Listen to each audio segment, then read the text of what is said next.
All right, welcome back to the channel. It's your boy Fanon, and in this video, we are going to be in the 140-pound division where Devin the Dream Haney successfully wins the WBC 140-pound title. Shakur Stevenson reacts to it, and Terrence Crawford has a reaction to a fight at the same time. And man, this is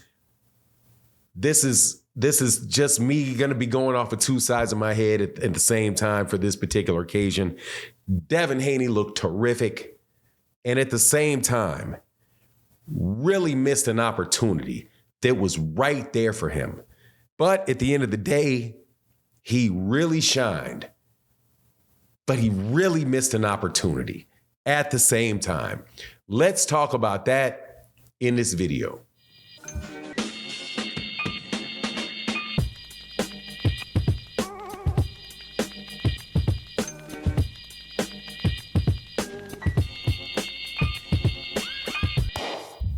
All right, welcome back to the channel. It's your boy Fanon, and in this video, we are going to be in the 140-pound division in the aftermath of Devin Haney beating Regis Prograis for the WBC title. Shakur Stevenson has a reaction to it. And Terrence Crawford also talks about a fight that took place that night at the same time, which wound up being a much, much better fight to watch, and is the reason that I said going into this fight with Devin Haney and Regis Prograis that Devin Haney needed to knock out Regis Prograis. It was right there for him. But before I get into that, let me welcome you back to the channel. If you're new to the channel, please accept my invitation to hit the subscribe button, hit the bell icon so you can be notified of when we release more videos. And if you're a longtime subscriber and supporter of the channel, thank you so much for your continued support. It really, really, really makes a big deal to the channel. Thank you to everybody that supports. In the super thanks, Matty O. And by the way, Matty O, man, you gave a big super chat the other day. Thank you so much, Matty O. I saw it as it came through and I didn't have a chance to thank you, but thank you, sir. But let's get into this. So Devin Haney fought Regis Prograis and dominated Regis Prograis, won every single solitary round, well, with the exception of the first. I thought that was kind of like a feel-out round. It was a 10-10 round. I say just call it an even round because I didn't really think anybody did anything in the first round, which is not an unusual thing. This feel-out rounds, right? But from round 2 to round 12, Devin Haney completely outclassed Regis Prograis. Regis Prograis looked like he was playing a different sport than Devin Haney. Devin Haney was landing, just doing what he wanted to do in there. Seemingly did what he wanted to do in there. Was hitting Regis Prograis with big shots, what looked like big shots, almost every single solitary round. Was in no trouble whatsoever by Regis Prograis at any point in time. Complete and utter shutout. That's the only way you can describe the fight. Definitely showed that he is a very, very good fighter. And I am going to use that word for a reason. He is a very, very good fighter. I don't know about great because he should have got Regis Prograis out of there. Devin Haney has not had a knockout. And this is just me speaking from my heart. I know y'all ain't gonna like me saying this, but this situation was something where Devin Haney should have had Regis Prograis out of that ring before the 8th round. Around the 6th round, I was like, okay, if this was Terrence Crawford in the 6th round and the fight was going like that, the fight would have been over. And in fact, if you look at the fight with Errol Spence and Terrence Crawford and Regis Prograis and Devin Haney, it really looked like the skill gap that people talk about was the same. Like, in matter of fact, it was probably even wider between Devin and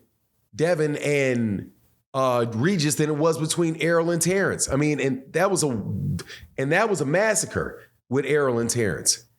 You knew Errol was going to get him out of there. It was like people would watch the live stream that I did, and I stopped keeping the card after three rounds because I was like, oh, this is not going to end. This is not going to end with a decision. I don't even have to keep a scorecard. It looked like it was going that way for Devin because Devin, let me check my scorecard. Devin had a knockout in the third round. In the third round, he dropped Regis Prograis, and he hurt him. I do believe he also hurt him in the sixth.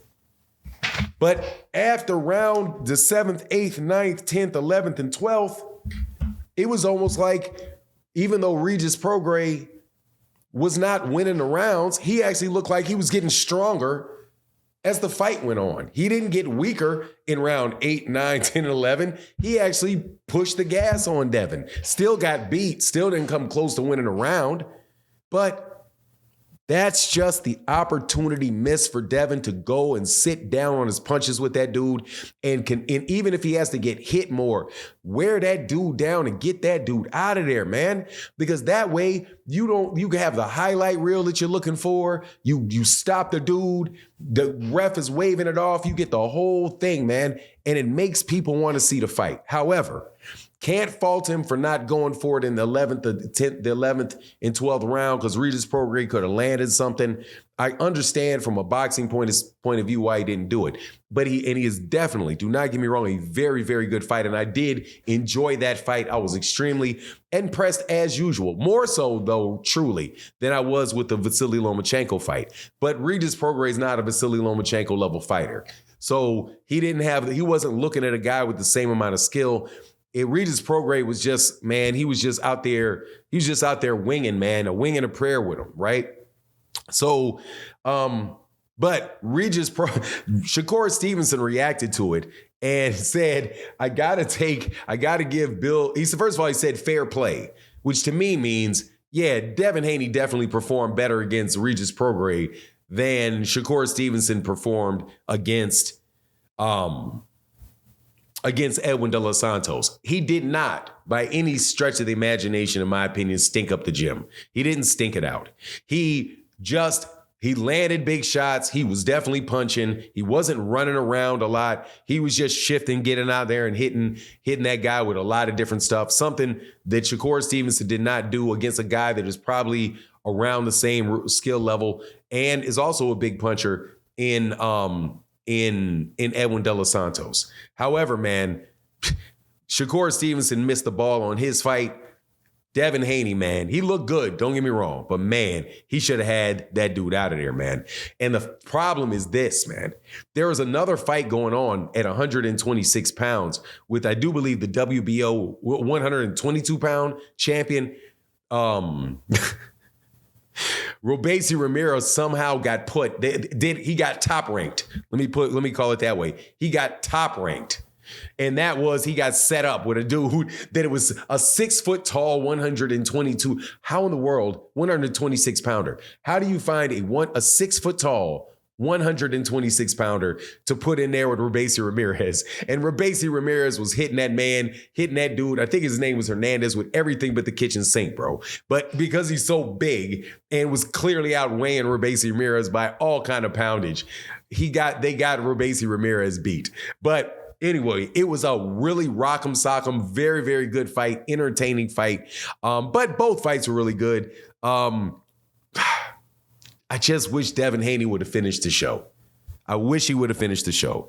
I said going into the fight that he needed a knockout to be on the level of a Gervonta Davis and get up, and I still maintain that.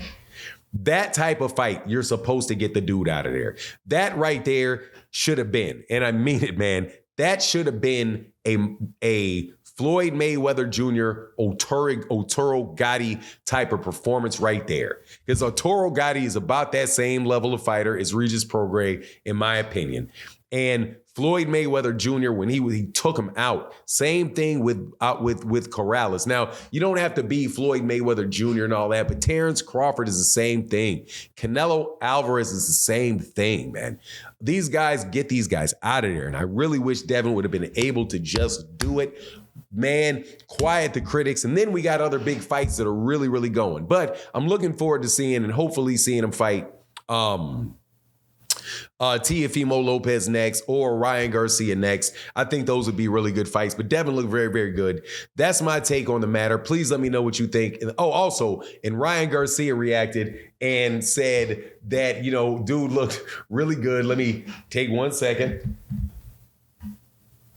And just make sure I don't misquote Ryan Garcia.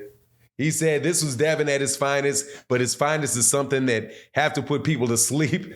That is something that can put people to sleep while watching. I know what he's missing. He can have it one day, but he won't have it right now. Make your assumptions if I can't wait to get active with him. So Ryan Garcia calls him out. Man, anyway, good night very, very good night for Devin Haney, though, and congratulations to him. Anyway, that's my take on the matter. Please let me know what you think in the comment section. And with that, I'm out. Deuces.